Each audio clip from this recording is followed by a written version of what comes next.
le 11 novembre 2024. Billet lundi le 11 novembre 2024. Ambe batuli fo, fantaw jigi, fantaw demebaga. Minye Assimi Goïta ye, aw yɛrɛ b'a kalama malien caman bɛ yen nɔ olu tɛ ko daminɛ ka laban. Malien caman bɛ yen n'olu donna ko la bi, o bɛ fɛ a ka ɲɛnabɔ bi, o bɛ fɛ a bɛɛ ka sɔrɔ bi, o bɛ fɛ a bɛɛ ka kɛ bi, o bɛ fɛ lafiya ka na bi. Maa dun tɛ se ka yiri turu bi k'i b'a den dun bi, maa tɛ se ka yiri turu bi k'i bɛ sigi a suma la bi, o tɛ se ka kɛ o. Ji bɛ don kɔ la dɔɔni dɔɔni de. Mais malien mana do ko min na tile fila dɔrɔn a bɛ décourager, o tɛ anw ta ye dɛ. I bɛ nin kuma in mɛn mɔgɔw da kɔnɔ ka caya ko Mali tɛ ka para kɛ, ko Assimi n'o ye biriki fɛn fɛn da, ko a si ma ɲɛnabɔ, o ye baara fɛn fɛn daminɛ, ko résultat zéro. I bɛ nin kuma in mɛn mɔgɔw da kɔnɔ, hali mɔgɔ minnu tun bɛ ka fanga dɛmɛ dɔɔni dɔɔni, i bɛ nin kuma sugu ninnu mɛn olu da kɔnɔ bi. K'u y'u bolo nɔ bila baara fɛn fɛn na, ko a si ma laban, ko a si ma kɛ, wa k'u ɲɛ tɛ foyi la. Malien ye nin de. Nka do ko la bi, nka sɔrɔ bi, o tɛ kɛ o. I bɛ patienter de. Sisan o fa sara, o ba sara, sisan tɛ se ka foyi de ɲɛnabɔ. A ka fɔ malien cɛ ani muso, denmisɛnnin mabakɔrɔ, Assimi y'a bolo nɔ bila baara fɛn fɛn na. 2025. Jabu, ne t'a fɔ aw ye dɛ, aw b'a ye aw ɲakili fila de la. 2025, an ye baara fɛn fɛn daminɛ. I y'a faamuya wala, o bilan bɛna da bɛɛ tɛgɛ kɔnɔ.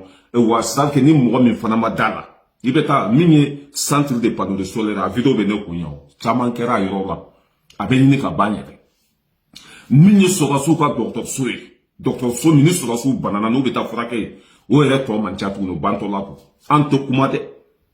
Wa an tɛ bɔ an ka président kɔ, wa an tɛ décourager. Hali n'u ka baara de danna an ka yɛrɛmahɔrɔnya sɔrɔli ma, o bɛ anw fa, anw b'u dɛmɛ, anw b'u nɛgɛ ka taa. A mɔgɔ caman b'a la bi, Ibrahim Traoré taara, Abdraman Tchani taara, an ye ninnu tɛ kelen ye o. Waati min na tɔɔrɔ bɛ anw kan, Niger tun bɛ terrorisiw kɔfɛ ka Mali ci, o dalilu bɛɛ bɛ bolo. Waati min na tɔɔrɔ bɛ anw kan, Niger président kan tɛ nin ma dɛ, kɔrɔlen Bazoum, olu de tun bɛ terrorisiw kɔfɛ k'an faso ci, k'an faso jɛnɛ. Min ye Blaise Burkina président, waati min na tɔɔrɔ bɛ anw kan, Blaise tun bɛ terrorisiw mara ka jamana kɔnɔ ka Mali ci. Anw ye san 10 ko de kɛ kɛlɛ la.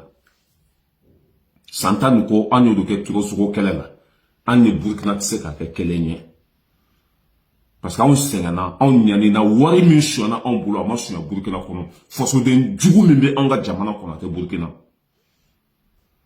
Burkina mana hɛrɛ sɔrɔ bi, a bɛ komi Mali don. Mali de ye Burkina bila sira. Mali de ye, i y'a faamuya wala, Burkina bila kaman kɔrɔ. Mali de ye Burkina bila nin sira in kan. Den wolo kun ye de, a ka k'i ɲɔgɔn ye, walima a ka tɛmɛ i la. Burkina mana tɛmɛ anw na, o tɛ baasi ye. Anw ni Burkina bɛɛ fa kelen ba kelen de. Voilà. I b'a barika banniw de sigilen ye. Waati min na Burkina denmisɛnninw bɛ ka wari fara ɲɔgɔn kan ka taa di jamana ɲɛmɔgɔ ma. Waati min na Burkina bɛ foro kɔnɔ. Waati min na Burkina bɛ ka si kariw kɔnɔ k'u ka président lakana. An bɛ sunguru tigɛ, suyɛni, dabarabaya, baarakɛbaliya, nantankolonya, fɛnw kɔnɔ ko président k'a bɛɛ kɛ. O bɛ se ka ɲɛnabɔ. O bɛ se ka ɲɛnabɔ. Burkina ni Mali tɛ kelen ye. Bilahi, n'i taara Burkina bi, i bɛ Burkina jeunesse de sigilen ye. U bɛ k'u ka président lakana, u dalen t'a u ka sɔrɔsiw la. Denmisɛnnin san filaw, olu bɛ ka jɛ u ka kilasi wari kɔ, ka fara ɲɔgɔn kan ka di ɲɛmɔgɔw ma k'u ka jamana jɔ n'a ye. Waati kelen anw b'a la ko fɛn ma kɛ. Ni fɛn ma kɛ o y'aw kungo ye. 2025 an bɛna dalilu bɛɛ di aw ma yan. Baara minnu kɛra ka bɛɛ d'aw tɛgɛ kɔnɔ. Baara minnu daminɛna ka na n'a bɛɛ pɛrɛfu ye. An tɛ pressé dɛ, wa an tɛ ninnu kɔ bila, an bɛ sa ninnu kɔ. Voilà. Mɔgɔ caman bɛ ka nin kuma de fɔ. An b'a fɔ Ala ka hinɛ o la. Ne balimaw, n'an tɛmɛna ka bɔ yen nɔ, an bɛ taa Niger. Min ye Niger président ye, Abdraman Tchani. Ale ko min ye logement sociaux ye. K'a bɛna 1550 de jɔ Niger kɔnɔ k'a di fantanw ma. Fantan minnu se t'u ye ka so jɔ. Abdraman Tchani a ye nin baara fana daminɛ Niger kɔnɔ. Niger président Abdraman Tchani. K'a bɛna so 1550 logement soso k'o jɔ k'o di fantanw ma fantan minnu tɛ se ka ju jɔ u yɛrɛ ye fantan minnu n'u ka sɔrɔ ka dɔgɔ Niger bɛna nin so in jɔ k'a di fantanw ma walasa u bɛ se ka lafiya cogo min na an bɛ Abdramane Tchani fo ka waleɲuman dɔn nin de y'a kɛ cogo ye n'i kɛra fantanw fɛ o bɛ k'i fɛ n'i ye fantanw dɛmɛ o b'i dɛmɛ n'i ka jamana jɔ i tɛ malo wa i tɛ sɛgɛn jamana kɔnɔdenw bɛ sa i kɔ Abdramane Tchani a ye nin baara fana daminɛ Niger kɔnɔ logement soso 1550 o jɔtɔla don k'a di fantanw ma Niger kɔnɔ an bɛ Abdramane Tchani fo ka waleɲuman dɔn n'an tɛmɛna ka bɔ yen nɔ an bɛ taa Ghana min tun bɛ ka sanction juguw da Mali kan Ghana min tun bɛ ka sanction da Burkina Faso kan Ghana min tun bɛ CEDEAO kɔnɔ n'a bɛ ka sanction da Niger kan o Ghana sigilen b'a malo kɛnɛ kan bi a ka bon hakili ma tiɲɛ de tɔgɔ ye ko Ala bincogo t'a la ko bɛ labantɔ de tiɲɛ ma maa fɛn fɛn ye anw juguya a bɛɛ kuma sululen don bi faden kɛnɛ kan maa fɛn fɛn ye anw juguya i y'a faamuya bala a bɛɛ malolen don bi wa bɛɛ bɛ ka segin ka na don an ka jɛkulu kɔnɔ tɔɔrɔsugo kɛlɛ hali a ma daminɛ Ghana jatigɛ b'u kan siran b'u kan o bɛ ka n'o jigi kalifa Mali Burkina Niger de la an ka jɛ an ko image lajɛ min ye Ghanaianw ka ministre de sécurité a taara Mali kɔnɔ a bɛ Burkina Faso fana ko an k'u dɛmɛ ni lakana ye an k'u dɛmɛ ni minɛn ye an k'u dɛmɛ ni solution ye mɔgɔ minnu tun bɛ k'anw fasow ci mɔgɔ minnu tun bɛ fɛ ka anw sen minɛ k'an di tubabuw ma bi olu de bɛ anw nɔfɛ k'an k'u dɛmɛ nka cɛ n'an bɛ taa an bɛ se nin dɔrɔn bɛ anw fa kuwa mɔgɔ minnu b'a la baara ma kɛ nin ma kɛ nin dɔrɔn bɛ anw fa mɔgɔ minnu tun bɛ fɛ anw ka sa jɔnya la n'o ye CEDEAO ye bi olu de bɛ boli la AES nɔfɛ hali n'anw ka ɲɛmɔgɔw ka baara danna nin de ma nin bɛ wasa kɛ nin bɛ anw bɔ ne balimaw an ka Ghana lajɛ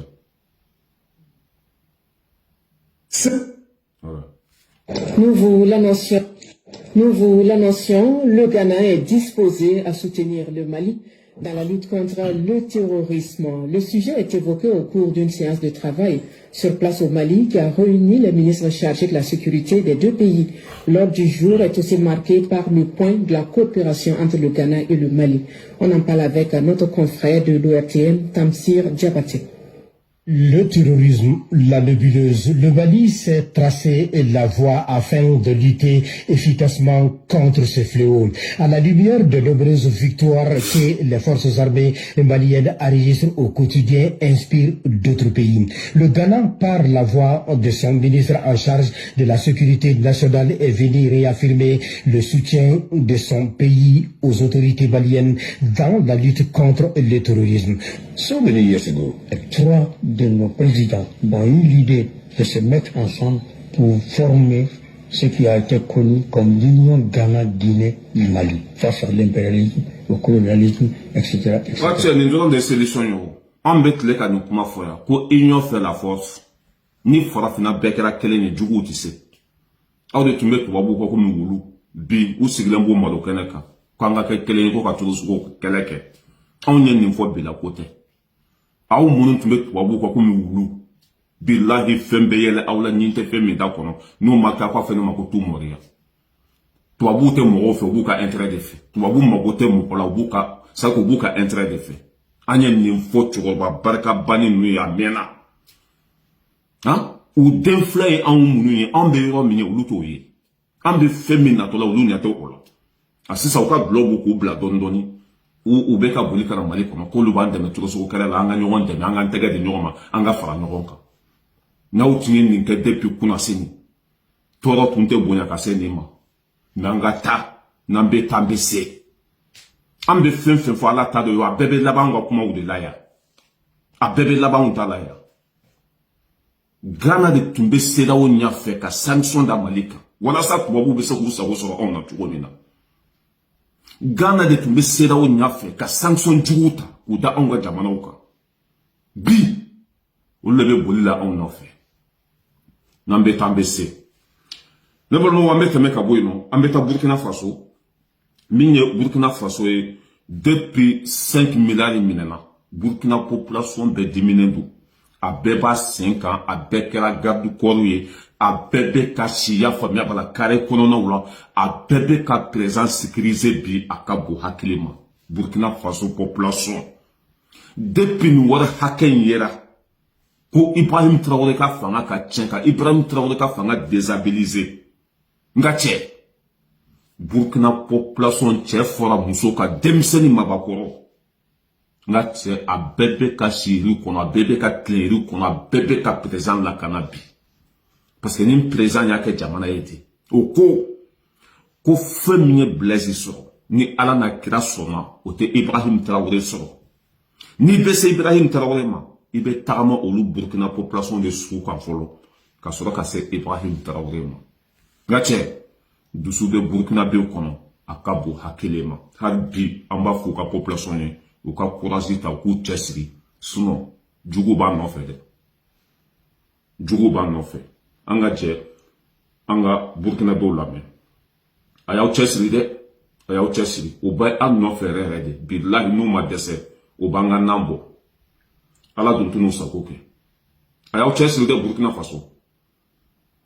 Donc, voyez, Burkina population là. Moi, je n'ai jamais vu même des milliards comme ça. Hier, moi, j'ai vu une balise même pour prendre là, c'est pas possible. Hein? Ah, vraiment, c'est pas la peine. Que Dieu n'a qu'à nous aider. Cette affaire-là, je n'ai même pas pu dormir hier même.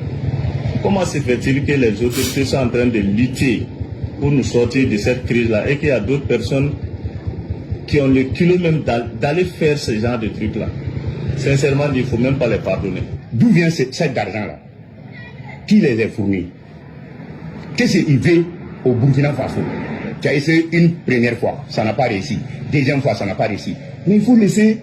Ces citoyens saluent surtout l'attitude patriotique des FDS qui a permis de déjouer intelligemment ce complot. De l'avis de ces bobolets, les forces armées burkinabées. Ni danga be sheko, abedu muru jago de la, a blantabla, ini flan de benyona. Wallahi ma fin be nunun ko. Kibu magosa, wala ko bone o nena. Wala to be ke e de kofe, wa e de be malo, e de tabe chien, wa e de be ke jugo sagoy. Parce que nous de sera min ka la ka sera do. Faut tise nous na. Hanni ya fa no la garde corps be bora Ibrahim Traoré ko. Abe ala kaman ko, abe jibila kaman ko, abe jamana ko don kaman ko. Faut taso. Be segaka. Minye Mali e kuluba, asimika ye langulon to garde corps kana chie, faut tise asimina. Ibrahim Traoré be shirona. A ka mɔgɔ bɛɛ lajɛlen bɔ yen a kelen ka se a ka so kɔnɔ foyi t'a sɔrɔ Abdraman Chani Paris parce que ninnu bɛ ala ka sira de kan u bɛ tiɲɛ de kan u b'u faso fɛ u bɛ ka baara kɛ jamana kan ni mɔgɔ min ko i bɛ dankari kɛ ninnu na ça marche pas ça tɛ marcher an bɛ Burkina population fo bi u jɔlen don bi k'u ka président lakana hali sɔrɔsiw u dalen t'o la ala ka barika bɛ tiɲɛ la ne balimaw an bɛna Faransi depuis Trump sigira jatigɛ b'o k'a ka bon hakili ma an k'o lamɛn dɛ. Nous sommes une colonie numérique des États-Unis. Google a 92% de part de marché dans tous les pays d'Europe occidentale. Je rappelle qu'en Russie, en Chine, il n'y a pas Google. Parce qu'ils ont dit non, donc c'est possible. On nous a dit c'est pas possible, c'est pas possible. Si, c'est possible. Donc quand je vends du miel sur Internet, qui est mon patron? C'est pas mes clients, c'est l'algorithme de Google. Et il n'y a même pas un commissaire européen, même Margaret Vestager, qui s'est réveillé en disant ça doit redescendre à 50%. Pour laisser renaître un écosystème capable de, dans le cloud, dans l'intelligence artificielle, dans les données, dans tous ces secteurs-là, on est écrasé, l'Europe n'a rien fait. Donc dans l'industrie, qu'est-ce qui se passe? La même chose dans le numérique, c'est ce qui va se passer. Dans l'automobile, heureusement que Boeing est mauvaise, pour qu'Airbus retrouve des couleurs. Mais sinon, regardez ce qui nous arrive. L'automobile allemande est en bas, le gouvernement explose là-dessus. L'automobile française, j'ai déjeuné à midi avec des sous-traitants de l'automobile française. Les boîtes les plus saines, toutes les autres ont tribunal de commerce, mais les boîtes les plus saines ont déjà plus de cash, je vois le cash qui est en train de fondre. Donc on sait qu'on va perdre 40 000 emplois dans les mois qui viennent. Alors on va entendre parler de Valeo, de Michelin, ça c'est l'automobile, mais dessous, c'est une boucherie. On a un record de faillite devant les tribunaux de commerce. Électricité en est la première cause. Pourquoi? Parce qu'on a obéi aux règles stupides du marché européen que défend Monsieur Lescure quand il était au gouvernement. Pourquoi on a les défendus? Mais parce qu'on a la religion de la loi européenne. Est-ce que vous savez que nous sommes obligés, nous, les origines France Garantie, de payer pour faire certifier que c'est français? Je préférerais que ce soit les autres qui soient obligés de payer pour démontrer qu'ils ne sont pas français ou qu'ils aimeraient devenir français. Donc, on n'a pas le droit de le faire parce que la Commission européenne dit il y a des obstacles, c'est un obstacle le commerce qu'on mette des labels sur les produits. Non, mais... et donc, avec ça, méfiez-vous de nos amis européens, parce que franchement... On avait fait à bord Djonala. En bolo Djonala, tout comme on avait Amérique bolo Djonala, ou tout comme on avait fait à bord Djonala, ou quand globe ou bla dondoni. A ko min ye Google ye, y'a faamuya k'a bɛ wari min sɔrɔ olu kan, a b'olu ka hɛrɛ min ta ka taa n'a ye Amérique, ko dan t'a la. A ko depuis a daminɛ waati, ko de su ko k'olu tɛ Google ko la, parce que Google ye Américain de ta ye. Feere fɛn fɛn bɛ kɛ, a nafa bɛ se Américain ma, baara fɛn fɛn bɛ kɛ ni Google ye, a hɛrɛ bɛ se Américain de ma. Ma bi, y'a faamuya bala, o bɛ ka fɛɛrɛ ɲini olu bɛɛ la, u yɛrɛ bɛ se k'u ta dilan cogo min na. Nka cɛ depuis 1960 dawolo, foyi tɛ wara k'u bolo da bara nin ko foyi u ma foyi dilan foyi t'u ta ye a bɛɛ tun ye Américain de ta ye a komi u ni Trump tɛna don da kelen fɛ a nin kuma ninnu de bɛ sen na bi Google ye Américain de ta ye i y'a faamuya Américain de ye patron ye olu ka hɛrɛ bɛɛ bɛ taa Amérique de olu bɛ Amérique bolo jɔnya de la aw ma foyi y'a la fɔlɔ nka cɛ n'aw bɛ kunu yɔrɔ o yɔrɔ o b'a sɔrɔ Mali ni Burkina ni Niger ninnu kɛra Tokyo de an kɛra komi Dubaï ninnu bɛɛ bɛ taa k'aw to. Parce que olu ma daminɛ yɛrɛ fɔlɔ e mɔgɔ min ka fɛn t'i ta ye foyi tɛ e bolo o dulonnen bɛ mɔgɔw de la u bɛ baara kɛ aw bɛ baara kɛ n'a bɛna baara daminɛ o b'a sɔrɔ an sera se yɔrɔ la ne balimaw an bɛ taa a don Alassane Dramane Ouattara terroriste bɛ ale ka jamana kɔnɔ bi a ka bon hakili ma Ala k'an balimaw kisi Côte d'Ivoire an ye nin kuma fɔ yan depuis o ni Burkina bɛ ɲɔgɔn na depuis a bɛ ka Burkina agressé waati min na an y'a fɔ yan k'a tɛ laban.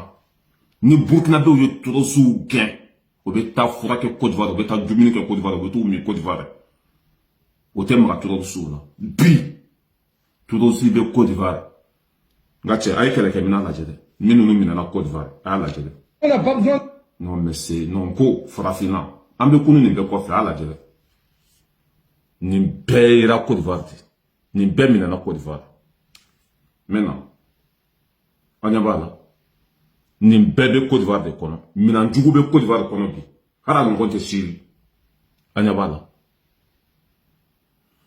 nin bɛɛ minɛna Côte d'Ivoire de mɔgɔ fila dɛ mototigi fila nin yera olu dɔrɔn de bolo Côte d'Ivoire kɔnɔ mototigi fila nin minan juguba in bɛɛ yera olu de bolo n'an bɛɛ tun kɛra kelen ye ka ninnu kɛlɛ est-ce que o bɛ don Côte d'Ivoire kɔnɔ wa o bɛ fanga sɔrɔ Côte d'Ivoire kɔnɔ wa non mais o tun bɛ ka yɛlɛ anw de la. O tun bɛ k'u pousser k'u bila anw de la o tun bɛ fɛ anw de ka faga Ala tɛ ji to nɔnɔ na wa Ala tɛ sunɔgɔ n'an bɛ taa fana an bɛ se Mali jugulamɔgɔ bɛɛ Ala b'a bɛɛ halaki k'a bɛɛ malo k'a bɛɛ kɛ yoko fila ye n'o ma kɛ i k'a fɔ ne ma ko to mɔriya maa fɛn fɛn tun bɛ janfa la ka ɲɛsin Mali ma ka ɲɛsin Burkina ma ka ɲɛsin Niger ma a ye sigi a ko laban lajɛ Ala tɛ ji to nɔnɔ la dɛ an bɛ bɔ yen min ye Côte d'Ivoire ye an y'a fɔ Ivoiriens ye ko Côte d'Ivoire i y'a faamuya ko min ye comment s'appelle Français ni a tɔgɔ Libanais de ta ye an ka jan an ka lajɛ nin mankan bɛɛ kɔfɛ Libanais ka Ivoiriens dɔgɔya ka ko sugu bɛɛ da Ivoiriens kan Liban président bɔra comment s'appelle u ka jamana kɔnɔ ka taa Côte d'Ivoire kile cela veut dire a bɛ komi n'i ye dugu ta k'a di dugutigi ma o de kɛra quoi. Ka Côte d'Ivoire ta ka di Liban ma ko Côte d'Ivoire filɛ aw t'a dɔn fɛn fɛn ka di aw y'a kɛ parce que ko Libanais de b'olu balo quoi f'olu ka sɔrɔ bɛɛ ko Libanais don an k'a lajɛ n'an bɛ taa an bɛ segin n'an bɛ taa an bɛ segin k'a lajɛ ne balimaw. Viennent de Aussitôt arrivé à Abidjan, le président libanais est détenteur des clés de la capitale économique ivoirienne. Le général Michel Sleiman a reçu cet après-midi les clés de la ville d'Abidjan des mains du gouverneur du district Robert Beckré Mandé. Les deux personnalités ont ensuite échangé sur la consolidation des relations entre Abidjan et Beyrouth. Le point avec Agouarassa. Après Après la réception de la clé du district d'Abidjan, le président du Liban, le général Michel Sleiman, a été fait chef traditionnel à Tchon et ensuite élevé au rang de citoyen d'honneur. Pour lui, les Libanais sont, après les Français, les deuxièmes grands investisseurs en Côte d'Ivoire, où ils sont près de 100 000 et ils apportent plus de 300 milliards de taxes.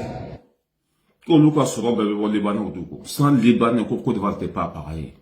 Ivoire, il y a un ministre de Vola qui fait sans Côte d'Ivoire, sans Libanais, Côte d'Ivoire est tirachi. Qu'on y a même Ivoire, on est malodou, on est cacao sur, on est fait sur le Libanais. Qu'on est Libanais, Côte d'Ivoire, c'est fini, c'est la mort totale. Alaka hina ulaka daro sumaya. Ayam ko kitim na laka noya. Côte d'Ivoire est jamana fla de France et Liban. Kuma fana bafle. Ni bono nante menaka bono amena tiseri. Nya fo beya nko tiseri te ni fanga yefe. Depuis wati na be sogel nani. Ngo sogel kota te ni fanga ya de fait. Parce que dans l'oube en boulot, bravo be en boulot, tiseri signé jolike Mali kono. Wala sa be seka gerani sur la sunu na chogomela. Ama seka gera oula. O dimi anu hene de be Allah. A taba be sur la sunu kele chogo a tere noro sogel la ko nenu o machi ka kala. Abe kuma fenfe fo sogel lotala. 600 abe ka asimi nu de kele. Abe asimi nu kele chogo jume. Abe ka ta dokona ou de défend. Ko dokona jugu be ka jeni. Dokona ou be ka sa petite patata. Ni dokona kodu ala kana here kenyi. Ma fo toro te dokona dugu la de toro be ne reba kuma fo nga video la. Mais ti serita inte deme de quoi. Ale te comment ça s'appelle règlement de compte de quoi? L'état règlement de compte de le musuindo ko jugu ha na kra lettre me se ka kala ale tate do na défendre ale tenim fanga ya de fait ale be fait ka il a formé wala a ta jugu de sera jugu to la mais comme musote quoi nta to nya ka vocal bla ka ta comme na abe yo haketo ba ka vocal ni ka kala mais musuindo ko jugu Assimi Goïta, ça fait plusieurs années. Surtout les sans là-bas, population de Kassi, Ikuma Kante, population de Kafra, Itekuma,